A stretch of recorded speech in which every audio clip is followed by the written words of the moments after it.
Namaskar.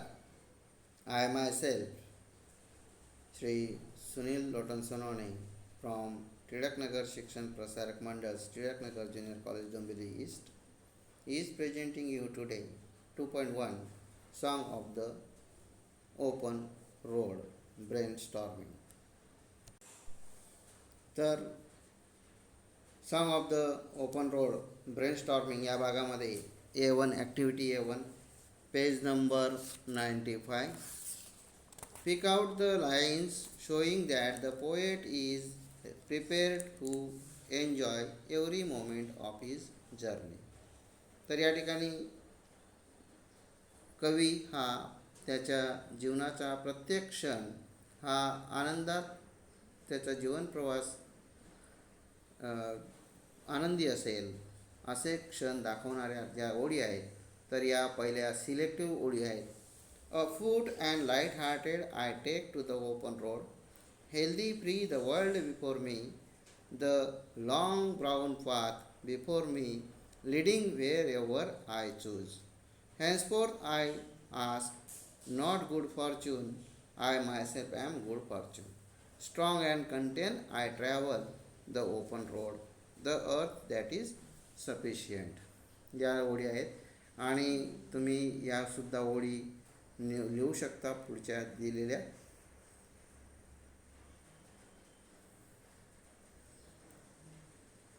A foot and light hearted I take to the open road, healthy free the world before me, the long brown path before me, leading wherever I choose. Henceforth I look, I ask not good fortune, I myself am good fortune. Henceforth I whimper no more, postpone no more, nothing need nothing, done with indoor complaints, library is querulous criticism. Strong and content I travel the open road, the earth that is sufficient. I do not want the constellation any nearer. I know they are very well where they are. I know they suffice for those who belong to them. Still, here I carry my old delicious burdens. I carry them, men and women. I carry them with me wherever I go. I swear it is impossible for me to get rid of them. I am filled with them and I am feeling them in return. तर या ज्या ओळी आहेत या कवी त्याच्या जीवनाचा जो प्रवास आहे तो आनंददायक आहे असे दर्शवणारे आहे. By old delicious burdens the poet means. आता बाय ओल्ड डिलिशियस बर्डन्स कोणाला बर्डन चांगलं वाटत नसतं तर या ठिकाणी 4 ऑप्शन दिलेले आहेत तर त्याच्यामध्ये sweet memories of the past हे ऑप्शन बरोबर आहे.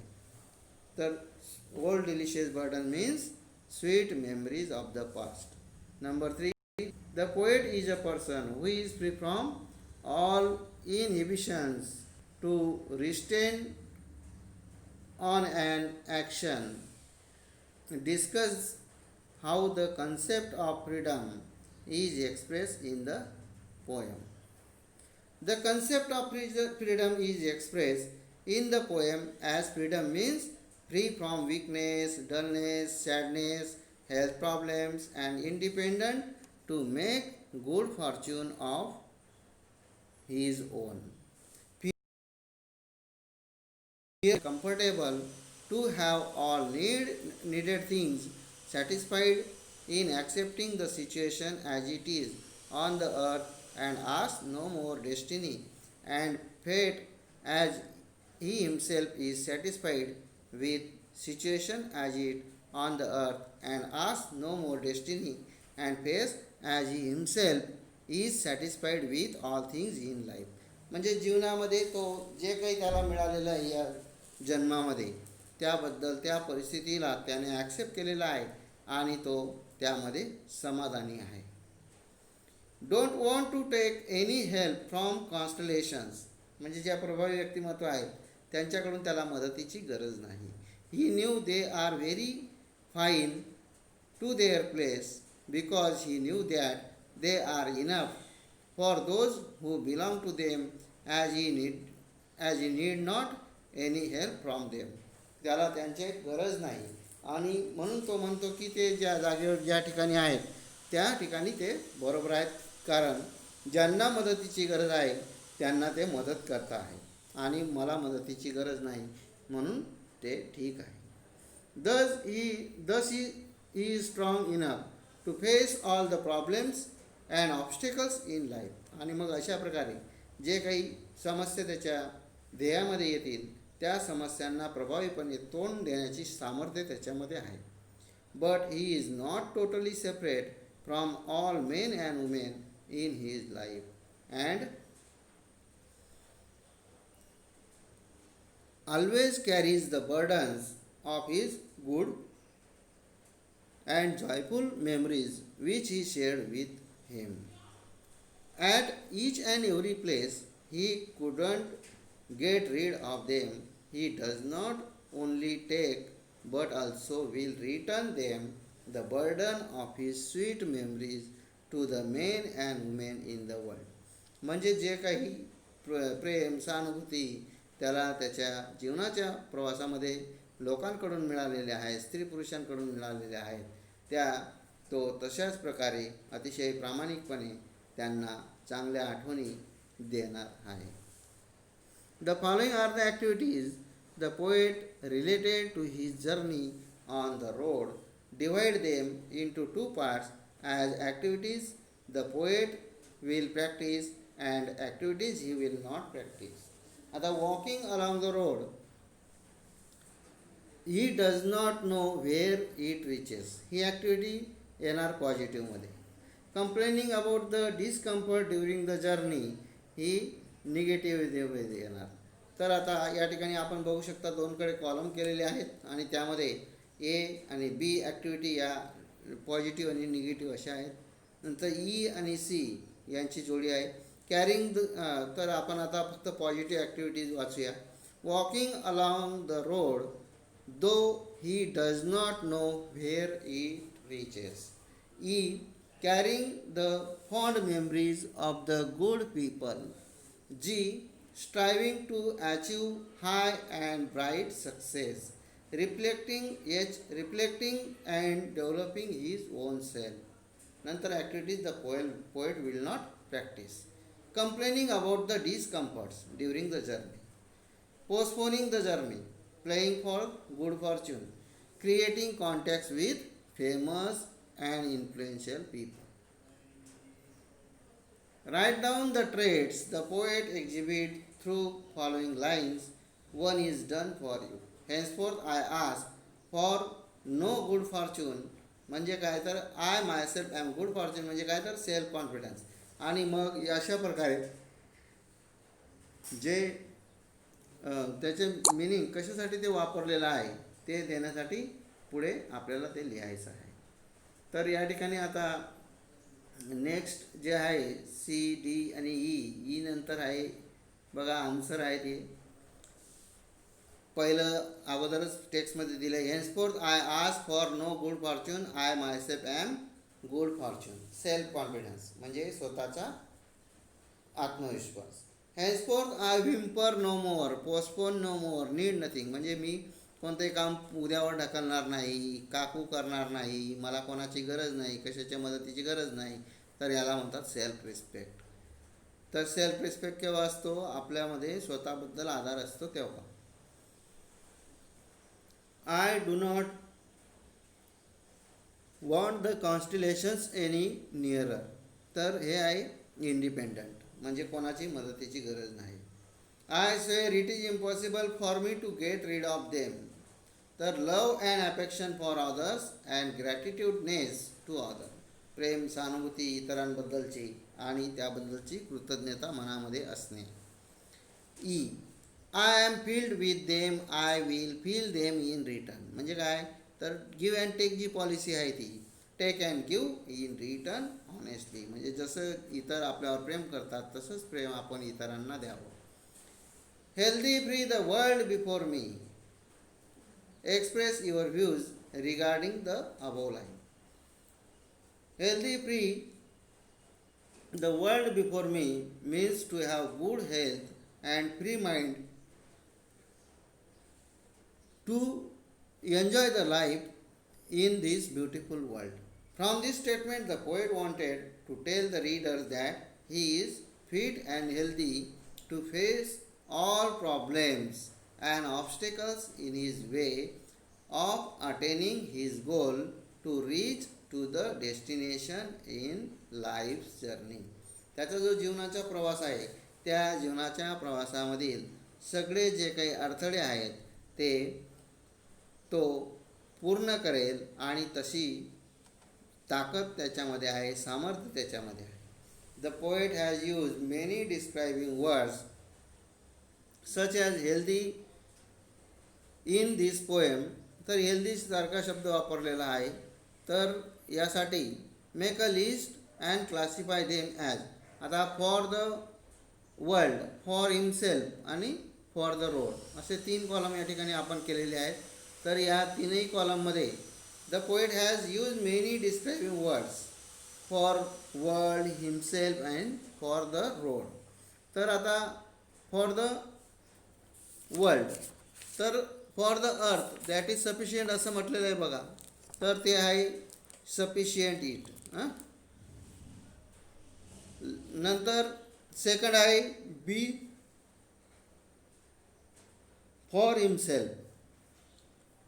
तर फॉर हिमसेल्फ शब्द वापरलेला आहे. Light hearted, healthy, free, good fortune, strong आणि कंटेंट हे शब्द फॉर हिमसेल्फसाठी वापरलेले आहेत.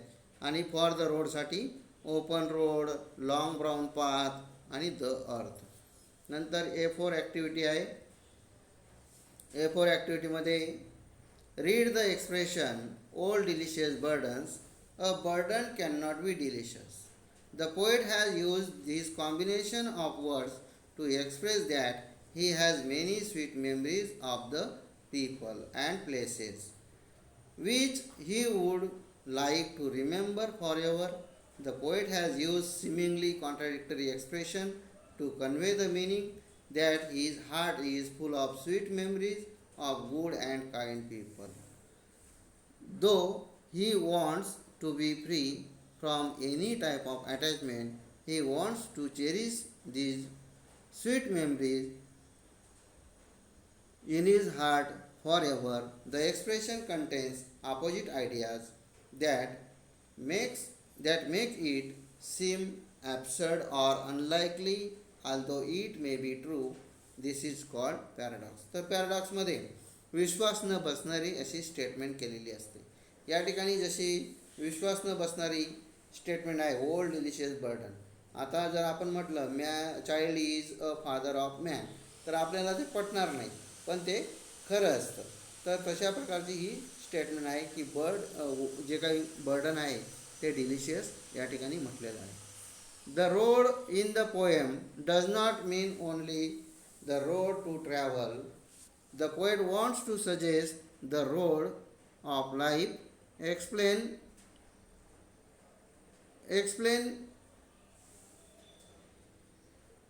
the metaphor with the help of the poem.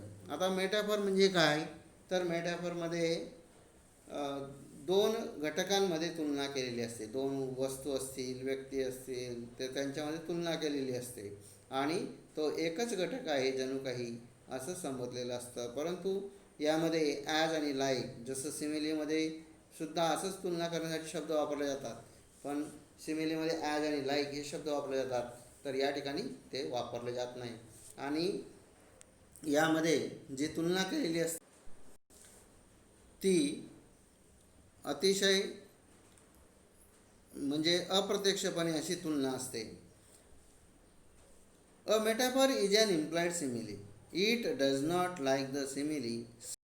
One thing is like another or acts as another, but takes that for granted and proceeds as if the two things were one. आता या ठिकाणी indirect comparison is made between 2 things is called as metaphor. For example आता here या ठिकाणी जे आहे तर road म्हणजे काय, तर रोड म्हणजे जीवनाचा जो प्रवास आहे त्याला रोड संबोधलेला आहे. तर road means the first road, here the road Here the road means life, like through with which we lead our life in a certain way. As we go on journey, we choose some mode of travel. जीवनाचा जसा प्रवास असतो तर तसा आपण सुद्धा जेव्हा प्रवास करतो तेव्हा कोणत्याही गावाला जर जायचं असेल तर आपण आपला रस्ता निवडतो. तसा जीवनाचा सुद्धा एक मार्ग असतो आणि त्या मार्गाने प्रत्येकजण जीवन जगत असतो. The poet also has chosen his on mode of life's journey, that is a foot means without taking anyone's help आणि हा त्याचा जीवनाचा मार्ग आहे. आता प्री वर्स is a poetry that does not rhyme or have a regular rhythm. The features of pre verse are: it is a literary device that is free from limitations of regular meter or rhythm, does not rhyme with fixed form, and still it provides an artistic form to the poem, artistic expression to the poem. In this way, the poet can give his own shape to the poem as he desires and can use various poetic devices to create the effect he considers suitable for the piece. As free verse gives greater freedom for choosing words and conveying their meanings to readers, it is free from artificiality of a typical poetic expression. This technique is commonly use in modern poetry. तर आधुनिक कवितेमध्ये हे जे form आहे free वर्सचं ते वापरलं जातं कारण त्याच्याने कविता अतिशय सुंदर बनते. Remember, although free verse requires no meter, rhyme or other traditional poetic techniques, it is the use of internal pattern of sounds, the choice of exact words and their chosen places are exact words and their chosen places are the factors which attribute the free verse its lyrical or rhythmic beauty. नंतर बी आहे free वर्स is completely different from blank verse which essentially has to occur an iambic parameter. Blank verse is poetry written with regular metrical but unrhymed lines. It is described as the most common form of English poetry, which has been influential since the 16th century. There are certain words that are repeated in the poem. For example, no more, line number 7. Find out similar expression, explain the effect they have created in the poem. Stanza number 1, line number 1, stanza number 2, line number 7. तर यामध्ये open road the word open road is refer to challenges and opportunities in life which are limited.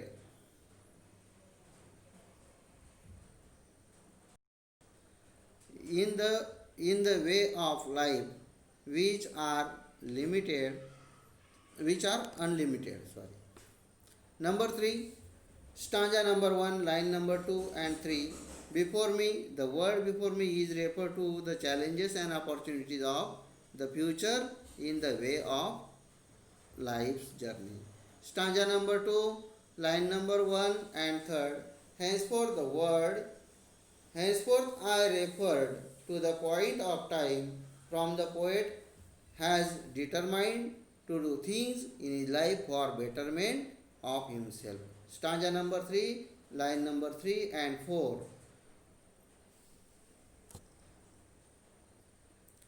I know the word I know is referred to the alertness, awareness while dealing with people in the journey of life. They are The word they are refer to the rich and influential group of people in the journey of life. Stanza number 4, line number 1 and 2. I carry the word. I carry refer to the burden of good and bad memories in the past days of life. The use of personal pronoun I is evident and prominent in this poem. तर यामध्ये I हा जो शब्द वापरलेला आहे तर तो अतिशय प्रभावी आहे, त्याचं जे महत्त्व आहे ते दाखवणारं आहे. The poem the use of personal pronoun I is evident and prominent in this poem. It is repeated in about 16 times throughout the poem. This is because the poet wanted to know his self respect, confidence, independent nature, free from criticization, complaints, and strong determination to accept the challenges and opportunities which comes in his journey of life. He is full of energy of mind and need no help from the rich and influential people in the journey of life.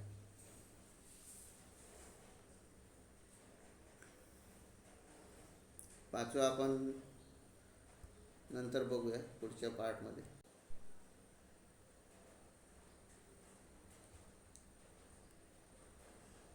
Thank you.